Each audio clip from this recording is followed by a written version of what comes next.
Bonjour, c'est Dr Achar et le cours d'aujourd'hui c'est la méiose. La méiose est un des mécanismes fondamentaux de la reproduction sexuelle.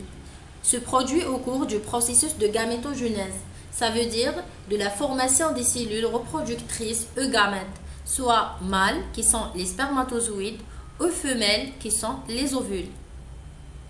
Il s'agit d'un mécanisme particulier de division cellulaire qui implique deux divisions, la méiose 1 et la méiose 2, pour obtenir au final 4 cellules filles haploïdes à partir d'une cellule mère diploïde. La première division méiotique est réductionnelle et implique 6 phases, l'interphase, prophase 1, métaphase 1, anaphase 1, télophase 1 et cytokinèse 1. L'interphase. À cette étape, la chromatine se réarrange et chaque chromosome se réplique. Il y aura aussi un dédoublement de la paire des centrioles. Cette phase est identique à l'interphase de la mitose et vous allez trouver une explication détaillée dans la vidéo précédente de la mitose. Prophase 1 est une longue phase pendant laquelle s'effectue l'appareillement des chromosomes homologues et elle est constituée de 5 stades. Leptothène, les chromosomes commencent leur condensation. Deuxième zygothène, formation de synapsis grâce à la mise en place du complexe synaptonymal, fait d'une matrice de protéines unissant les deux chromatides des deux chromosomes homologues. Alors les chromosomes prennent le nom de tétrade ou chromosome bivalent.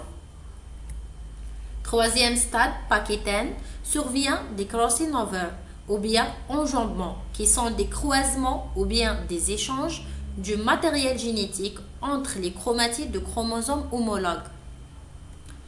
Quatrième stade, diplothène, les paires de chromosomes homologues se séparent et s'écartent l'un de l'autre et restent liés seulement au niveau d'un ou plusieurs points appelés chiasma.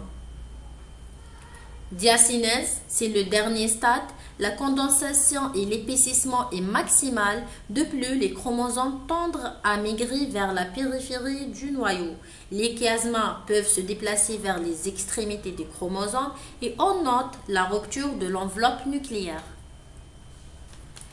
Métaphase 1. À cette étape, l'alignement des paires de chromosomes homologues au niveau de l'équateur est terminé. De plus, les faisceaux de microtubules partent des centrioles se fixent à chacune des paires de chromosomes. Anaphase 1. À ce stade, les chromosomes homologues de chaque paire se séparent et ils migrent chacun vers un pôle de la cellule. Ce déplacement est dû au raccourcissement des fibres. Télophase 1. On note la reconstitution de la membrane nucléaire autour de chaque groupe de chromosomes. Les nucléoles réapparaissent et la division du cytoplasme commence. Cytokinèse, c'est l'étape finale de la première division méiotique, dans laquelle se déroule la division du cytoplasme et séparation physique de la cellule mère en deux cellules filles non identiques. Ensuite, ces deux cellules filles entament ou bien entrent dans une deuxième division cellulaire qui est la méiose 2. Si vous remarquez, on n'a pas mentionné l'interphase.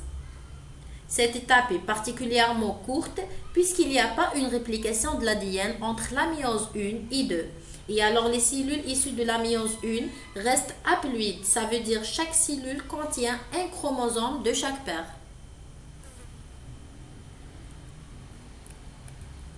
La méiose 2 est faite de 5 étapes.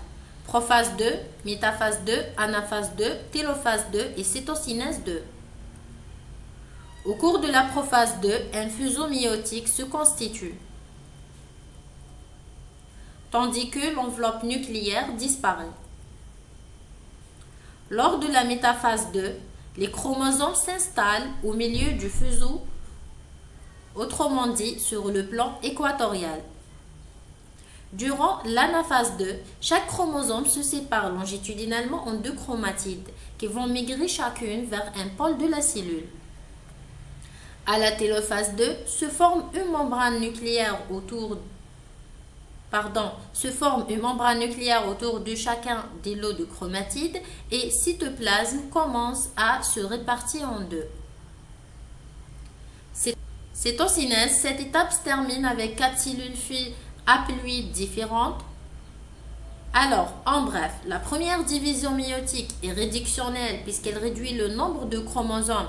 Ça veut dire une cellule mère diploïde donne 2 cellules filles haploïdes. Cependant, la deuxième division méiotique est équationnelle puisque chaque cellule haploïde issue de la première division donne 2 autres cellules filles haploïdes. Merci beaucoup pour votre attention et n'oubliez pas de s'abonner s'il vous plaît.